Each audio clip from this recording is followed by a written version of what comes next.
Hello. On November 22nd, 1986, Mike Tyson was given his first title fight against Trevor Berbick for the World Boxing Council Heavyweight Championship. Tyson won the title by TKO in the second round and, at the age of 20, became the youngest heavyweight champion in history. In this segment, we'll highlight all the clean hits Mike Tyson landed, then take a few components to better understand how he secured his status as the youngest heavyweight champion. Thank you for joining me on this special production as we take a closer glance.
That was amazing.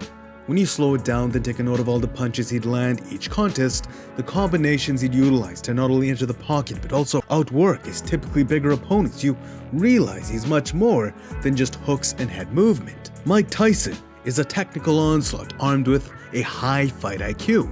Not a one-punch destroyer, but a knockout artist, a clinician who with his peekaboo style has structured his game to take on bigger, rangier opponents.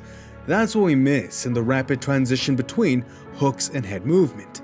Even though his power is what he was known for, it was just the tip of the iceberg. His ability to hit and not get hit consistently, precisely, that's what made Iron Mike so special. A legendary counter-puncher armed with endless tactical finesse. With that said, let's take an even closer glance into his keys for victory. The first thing we can notice here, many of us have heard Mike Tyson speak about how he instantly knew he'd win the fight the moment his opponent looked away. To Mike Tyson, it indicated that his opponent would falter in will. It was a showcase of fear that he knew he'd fight hard the first few rounds, but all in all, it would not be enough. His opponent's spirit would not be able to handle the onslaught Mike Tyson dealt for very long. Notice this here. What is Mike Tyson doing? This is an integral component to Mike Tyson's game that, simply put, is not talked about enough. His feints. Feint as a verb came to English directly from Old French, which in turn came from Latin figere, to touch or change. Today's definition, a movement made in order to deceive an adversary. That's what Iron Mike is doing with his head. He can't just enter against his opponent at will. If he does, his opponent will start to get a feel for his timing, then start countering him. Overall, it will be harder for him to land flush if his opponents get a feel for his timing. One of his many advantages came due to his remarkable capacity to utilize feints.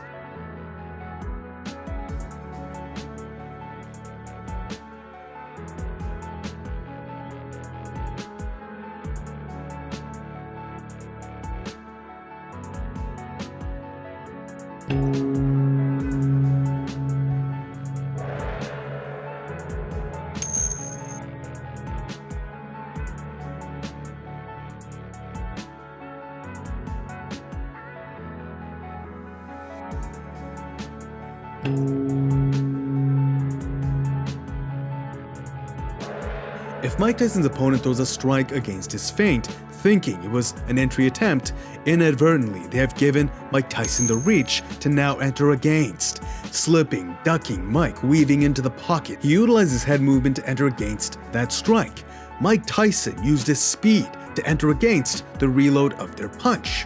The beauty of the feint comes in how it shells up and often forces the opponent to overthink when or when not to punch. Because, as we can see, if they punch frivolously versus Mike Tyson, if they don't pick their shots wisely, their shots will be used against them. That said, will Mike Tyson engage or will he not? This overthinking can stifle their flow, their game altogether. Naturally, successful utilization of feints create more openings as Mike actively sought to time against not just their reach, but also his hesitation.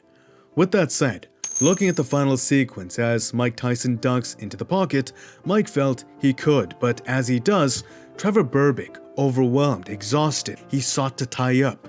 Instantly, you can tell he's no longer playing the same game with Mike Tyson, especially here with this cheap shot, holding and hitting. His mental composure has completely broken. Entering with a stiff jab, Trevor is shelled. His eyes have completely given up vision to defend high. Mike Tyson notes the guard position. Entering again with the jab, Iron Mike Tyson wings in a hook to the body. He sacrificed tighter form knowing his opponent is not in a state to counter or defend. What goes up must come down. Trevor's guard has opened from that blow. In wings, a hook, now up high. But it does not end there.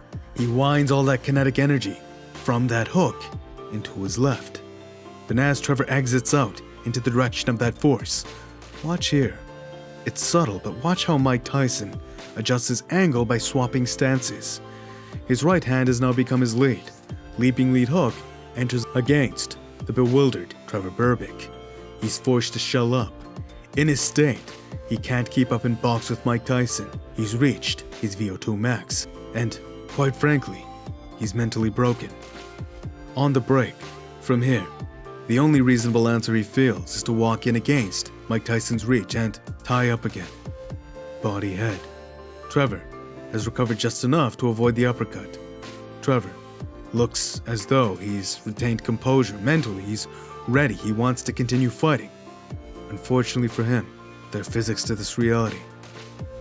Truly, despite putting on this pose, this face, this brave man has met the end of his struggle. The final blow, here, it almost looked too easy. Well, Trevor aided to the impact by slightly moving into it. In that haze, I'm grateful the ref chose to stop the bout. It's why Trevor was able to stand up and fight another day. Thank you for the legendary performance, Mike Tyson, and of course, for the humbling lesson. If you'd like to help me reach my goal of reaching 1 million subscribers, please subscribe and hit the notifications, or let someone you know in on Mind Smash. Thank you if you did. Please smash the like button if you enjoyed. It's good karma, and until next time, peace. Well, you cannot hit me in front of all these witnesses. I'm going to provoke you. I'm going to provoke you into throwing a punch that's going to cost you $1 million. Who's going to collect it? Ah. Your beneficiary.